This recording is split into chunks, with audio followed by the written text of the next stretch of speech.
Hi friends, எப்படி இருக்கீங்க எல்லாரும்? பாருங்கள், விதை போட்டு எல்லாமே மோஸ்ட்லி முளைச்சிருச்சு. எல்லாம் 2 இலை விட ஆரம்பிச்சிருச்சு.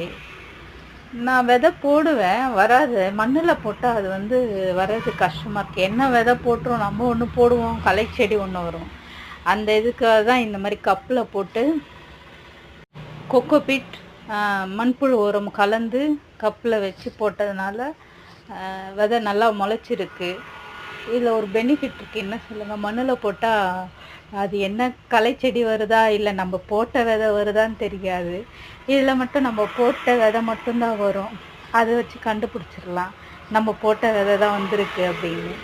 எல்லா விதையும் முளைச்சிருச்சு. இன்னும் கொஞ்சம் விதை முளைக்கலை, அதுவும் முளைச்சிரும்.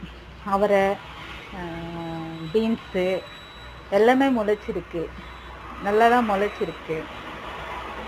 அந்த செடி அவரை, கொடி அவரை போட்டிருக்கேன். அப்புறம் வெள்ளரிக்காய் விதை போட்டேன், அதெல்லாம் நல்லா முளைச்சிருக்கு. அவரி செடி விதை போட்டேன்.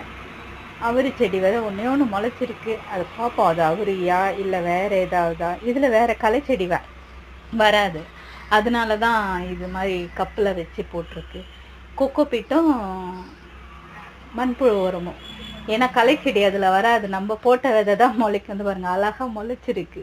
அதை வச்சு கண்டுபிடிச்சிக்கலாம் நம்ம போட்ட விதை தான் வந்திருக்கு.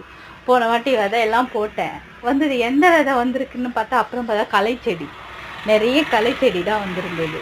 அதனால தான் இந்த மாதிரி ஐடியா பண்ணி போட்டிருக்கேன். நல்லா தான் எல்லாமே முளைச்சிருக்கு. 90% எல்லாம் முளைச்சி 2 எல்லாம் விட்டுருச்சு. இன்றைக்கி 2வது நாள். அதே மாதிரி நாளைக்கு போடுறேன் வீடியோ. 3வது நாள் டே பை டே எப்படி க்ரோத் இருக்குன்னு காட்டுறேன் உங்களுக்கு வீடியோவில்.